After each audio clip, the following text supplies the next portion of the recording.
Hey, what's up everybody, it's your boy B-Diz, the Rockstar, part of SuperObvious. In this video, we're talking about Power, Season 6, Episode 9, titled Scorched Earth. Werds Illah and Mr. 4.0 aren't with me in this video because they're busy doing other stuff. Please like the video, comment below, and subscribe to the channel for more content. Let's go. The episode starts with Tommy in his car and Cash asleep in the back. We see Tommy and how Keisha's death is affecting him. It's very intense, and just that little bit that we see, it's like somebody is about to be fucking fucked. We see that Tommy dropped Cash off to his dad, Kadeem. He says that he can't believe that she is gone, and good looking out for bringing Cash to him. He asks Tommy, do we have any idea who did this shit? Tommy replies he doesn't know for sure. When he finds out who killed her, he's going to make it right. Kadeem says if you need help with anything to let me know. As Tommy is about to leave, Kadeem asks Tommy if Cash is going to see him again. Tommy looks at Cash and kind of hesitates, sighs, and says, I got no idea. Kadeem respects his answer, daps him up, and again lets him know to hit him up if he needs help with anything, then Tommy leaves. Tommy is about to get in his car where he is met by Rodriguez. He says that he has shit to do, and she responds with, what? Like running drugs? Murdering your girlfriend? And he gives her this stare like, you fucking bitch. His reaction on the news of his girlfriend's death, or lack thereof, Rodriguez says that seems kinda sketch. He tells her he is the one who found her body, and she asks, well, why didn't you call the cops? She asks where you were during the time of the murder, and he says that him and Cash were at the mall getting a wedding ring for Keisha, and that there should be surveillance to prove it. She asks, where is Cash? Tommy says, with his father, where he belongs. Don't you go fucking with that kid. She knows Cash told Tommy about Rodriguez pulling Keisha over. Tommy knows about Keisha signing the papers to cooperate. He tells her she had no reason to testify against him. He had no reason to kill her. He says, that was my girl, to the end. Rodriguez seems to believe him and asks, well, who would kill her to keep her quiet? He responds, I'll tell you what, genius, you do your fucking job and you'll find your answer. He wants to leave. Rodriguez tells him not to seek revenge because you're only going to end up hurting yourself. She reminds Tommy that we will be watching you. We see Ghost with a realtor looking at a property for sale. Ghost seems impressed with some of the specifics, and the realtor tells him to act fast because there's a lot of offers being thrown out for the property. He tells her that he will get money together and it will be better than all the other offers, and he will hit her back tomorrow. Once they are done, Ghost talks to Ramona and Loretta Walsh. They want to talk about Ghost's future. Ramona says that one of the best qualities to have in this kind of work is adaptation. Walsh starts explaining about having people behind the scenes is cool, but it's not enough. They need people next to Walsh to really inspire the inner city. Ghost cuts to the point like, you need me to be your black friend. She doesn't deny it because she knows it's the truth. She then looks at Ramona and says, I like him. She says, I want you to be my lieutenant governor. We don't get an answer, but Ghost seems to be down with the idea. We go to Tommy, who was looking at the ring he got Keisha. He holds the ring to his chest when he gets a phone call from Ghost. He wants to know if Tommy hid the gun in the arranged location for the deal that him and Ghost have. Tommy says that he has it taken care of. Ghost tells him to avoid contact with Jason in case he tries something. Ghost says, don't worry, it'll all be over soon. Tommy says, yeah, it is. Both of them say peace, brother, and end the call. Dre meets with Rodriguez in her car, and the first thing he says is, why the fuck you keep sweating me, man? She wants to know who killed Keisha. He suggests it was Tommy, but she doesn't think so. He then suggests it could have been one of Tommy's crew members and that any of the guys under him would do whatever he says. She asks where to find them. He says he doesn't know. She threatens to put the tracker back on him. He then says he was captured when they had him at the spot, but if you look back on the tracker, she should be able to find some locations. He's about to get out the car, but stays in and says Tommy's warehouse has a lot of weight there. You might even find Tommy. Rodriguez says, if this all checks out, Tommy and his crew will be off the streets tonight. Then her and Dre are square. Dre gets out the car and walks away with this huge ass grin on his face. Yo, I don't know what in the hell he's proud of. We go to Ghost's club where he is talking to Jason. He tells him since the construction of the Queens project is at a roadblock, Jason then cuts him off with by buying your own building in Queens. Where do you even have that kind of money? Ghost says he doesn't. That's why I'm talking to you. Ghost needs a silent partner. Emphasis on silent. If they go half on the property and have their names documented on a legit business, it'll all look like clean money. Jason seems interested and is willing to consider. Ghost writes down the address and tells Jason we need to act on this quickly. Ghost says we will meet there later and to not be strapped. Jason gets in boss mode like, don't tell me how to conduct my business. Ghost says it's merely a suggestion, so we don't walk out in handcuffs. He then says, do what you want, have a drink. I have to go to my son's school. You won't be sorry. Jason kinda has a sketch reaction on his face. We go to Tate's office where Ramona enters. Tate asks if she knows anything on who Loretta will choose as her running mate, and she says no, which is a lie. Then he tells her he is cutting ties with James St. Patrick. She looks surprised, which is complete bullshit. He asks if she knows where James was during the photo op. She doesn't answer. She asks about pulling the papers on the Queens project, and then Tate has this nonchalant, guilty expression, and she asks, "Aren't you afraid of the backlash?" His answer is, since James has been involved, there's been 1 step forward, 2 steps back the whole campaign, and he has an idea on how to keep James back for good. She asks, what is it? And he says he will let her know when it's done. We go to Tasha's babysitting shop where she's talking to the annoying blue-haired lady. She gives Tasha some money, and Ghost walks in and sees it. He asks, "I know you're not doing what I think you're doing." She asks what he wants. He tells her about the meeting at Tariq's school. She can't make it because she is busy working, and Ghost tries to give her the guilt trip for not going, and she checks him like, well, now you know how it was for me all those years. They bicker back and forth, and Ghost leaves saying, well, one of us has to be there for our son. He tries to slam the door while leaving, but it's one of those doors that slowly closes, so I thought that was kind of funny. Next, we see Jason, who gets a call from Dre. Dre wants to talk business, and Jason replies, look, spare me the speech you practiced in the mirror this morning. You get 1 shot to get with me, and you missed. He says business is fine. Dre tells him about Tommy and his guys are about to get busted, so Jason is going to be hurting for some guys and money. Jason wants to know how Dre knows this. He says he has some guys on the inside, so Jason can either lose a bunch of money, or Dre can make a smooth transition happen. Jason thinks for a second, says he will be in touch. Dre says, yeah, that's what I thought. I'll be expecting your call. We go to Ghost, talking to Tariq's professor. He apologizes for Tasha not being there. The professor explains that Tariq is doing very well in school, and Ghost looks proud to hear the news. The professor talks about how hard Tariq is working, including his after-school job, which makes Ghost curious. The professor shows him a folder and his papers, basically that Tariq is working at his mom's daycare, and Ghost feels something fishy is going on.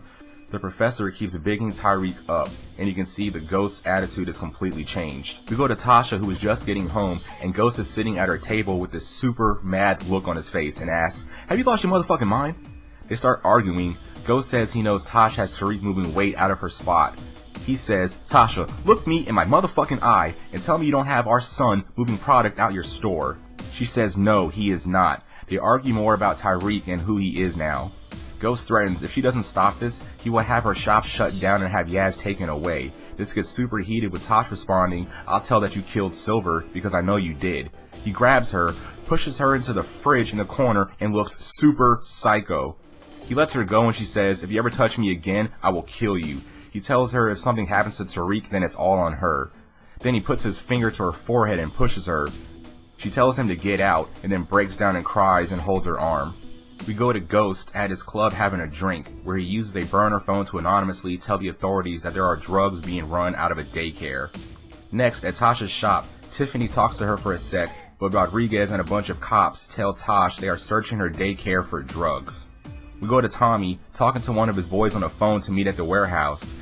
He asks Tommy about Ghost, and he responds, why the fuck you always asking about Ghost for? Back at the daycare, the cops found nothing.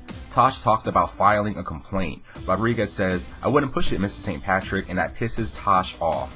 Rodriguez tells one of the cops to head to the warehouse. The cops leave, and Tiff says how she can't get all caught up in this, so her and all her dancers at the strip club aren't down anymore. Tosh knows Ghost tipped the cops off and says it's on. Tommy's crew is waiting at the warehouse talking trash. Tommy be backwards, talking out his ass and shitting out his mouth. The crew gets busted, and they can see Tommy looking on from a distance, and they think Tommy set them up. We go to Dre, who is having a meeting with his crew. He explains the moves they are about to make, and they are all going to get paid. We have Jason in the car with Drago, and tells him to keep an eye on Tommy and his boys. They talk about the meeting Jason is about to have with Ghost. Drago wants Jason to be armed when Jason refuses. They talk a bit more, and Drago kinda insists on Jason having a gun for this meeting. We go to Tasha at her shop where Q comes in. She thinks she is about to lose her business. They get closer and talk more where Q notices the bruises on her arm and it pisses Q off. She says she can handle Ghost on her own. He's about to leave when she pulls him in and they start making out. And then they switch to the next scene. Like I know there was more. Like where in the hell is the rest of that shit? We go to the meeting with Ghost and Jason at the new spot. Jason seems hesitant to go through the metal detector but does, and Jason asks where is Tommy, also that Dre reached out to him. Once on the elevator, Jason tells Ghost he never believed the whole Ghost going straight thing. Ghost says he meant it, and if they go half on this property, they can both stop sleeping with one eye open. Ghost reaches down to retie his shoe where he opens a compartment that has the gun, except the gun is not there. Jason gets a text from Tommy saying Ghost is going to kill you. They start fighting, and Jason pulls some strangling wire from his wrist and starts choking Ghost. Ghost reverses it and strangles Jason with the wire until we see Jason's neck bleeding and he turns pale-faced dead super quick. Once on the rooftop, Ghost pulls Jason out the elevator and uses Jason's print to unlock his phone, where Ghost sees the text that Tommy sent Jason about Ghost going to kill him and reacts by saying, "Motherfucker!" He then uses Jason's phone to text Dre to meet at the new spot, also texts Drago saying Dre double-crossed him. He puts Jason's phone back on him and leaves the rooftop. Once downstairs, we see the guard at the entrance is on Ghost's payroll, and he gives him instructions on what to do once Dre arrives. Ghost is on the phone with Tommy about how he told Jason Ghost was going to kill him. Tommy responds on how Ghost killed Keisha. Ghost is confused and Tommy wants Ghost to stop playing dumb. Ghost says he had no reason to kill Keisha. Tommy says he is done talking and he is going to kill Ghost. Ghost is at his club where Benny is there and he wants to know how he got in. "Why does it matter? You broke into Tasha's crib earlier. Shut up." Benny wants to know why Ghost lied to him about who killed Proctor. Benny says, "If you tell me you don't know, then I'm gonna think it was you." Ghost says he can't prove it, but he thinks it was Tommy, and how Tommy thought Proctor was going to testify against him. Benny doesn't believe this. Benny says he caught a vibe between Tommy and them the other night, but he let it go. Benny leaves, saying he is going to see Tommy. He is either going to cough up answers or cough up blood. Next, we have Tommy updating Tasha and Tyreek about everything that's happened. Tommy tells them Keisha was killed, and Tasha tries to sell her reaction of not knowing, which Tyreek seems to notice. Tommy and Tosh talk about how Ghost dined both of their spots out to the cops. Tommy tells them he isn't asking. He's telling them that Ghost has to go. Once he leaves, Tyreek notices the marks on her arm and talks to Tosh for a bit where she admits she killed Keisha, and Tyreek is mad that she didn't tell him sooner. They agree to no more secrets and to keep it 100 with each other. Next we go to Tommy about to enter his spot where he is confronted by Benny about him killing Proctor. He says Tommy lied to him and attacks him with a knife. They fight over the knife for like a whole 15 seconds where Tommy stabs Benny in his chest and turns the knife. When Benny pulls it out, you see a whole lot of blood squirting out. Once Benny falls on the ground, you see a whole lot more blood all over the place. Why did Benny get killed off so quick? That was kinda freaking whack. Next we go to Dre arriving at the new spot. He goes through security and rides the elevator to the roof where he sees Jason, all types of dead. He starts freaking out a bit while hearing sirens, and a guard on the roof sees him and Dre dips out. We go back to Ghost at his club, having a drink for like the 100th time, where Tate shows up and talks to Ghost. He says, "It's not a good time." Tate says, "I know you set up the robbery for your own club, and you're a dope dealer." He steps closer and calls him Ghost, which he tries to no-sell his reaction. Tate says that they are through and also threatens to tell the press about Ghost's past. Ghost replies that if he was who Tate says he is, Ghost would just kill him and Tate would never see it coming. He kicks Tate out and says Tate will read about Ghost's next move in tomorrow's paper. Next, Tate meets with Ramona about their next move. Ramona says there isn't a next move. He asks what you mean. She says she is working with Walsh and her running mate. It'll be on the news tomorrow, or you can hear it from me. She tells him she will be siding with Walsh and James St. Patrick, and Tate's face is like, "Oh Lord, Jesus Christ, oh my fucking God." And he probably said fuck in his head a whole bunch of times. We go to Rodriguez, who finds Sax at a spot that she thinks isn't bad. He says, "I'm amazed you found me here, considering you fucked me 100 different ways till Tuesday with Dre." Sax justifies the ways of getting info as a cop. Rodriguez tells him about Keisha being killed and says she is seeing why he worked the way he did as a cop.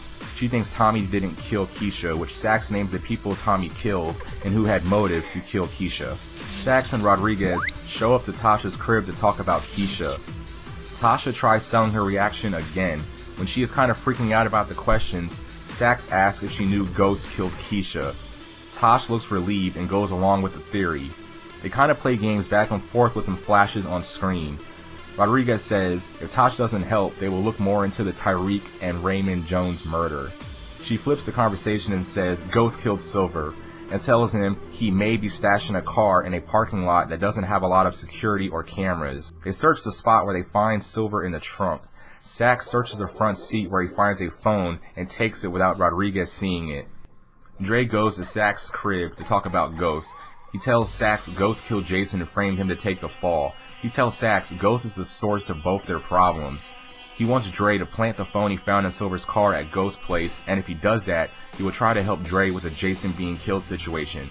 Dre asks, so you want to frame Ghost for murder? Sax says, yes, I want to frame a guilty man. Sometimes the justice system needs a fucking kick in the ass. Sax tells Dre where Ghost's spot is, and Dre hides the cell in a cabinet. We go to Ghost, who's having a drink at his club, again, and Tyreek shows up. He throws a key at Ghost and says he doesn't need it anymore. Tyreek says he knows what happened between him and Tasha and to never put your fucking hands on her again. The conversation is heated with Tyreek talking a bunch of shit to Ghost about how he is and how he doesn't fuck with him anymore, and Ghost lost him a long time ago. He tries to leave and Ghost stops him. Tyreek says, put your hands on Mom? One more time? I swear to God I'll murder you myself. I promise you that. Tyreek starts walking away and Ghost says, you can't talk to your father like that. Tyreek responds, don't get it twisted. You may have given me life, but you were never my fucking father. And he walks away. And that is the episode! Whee!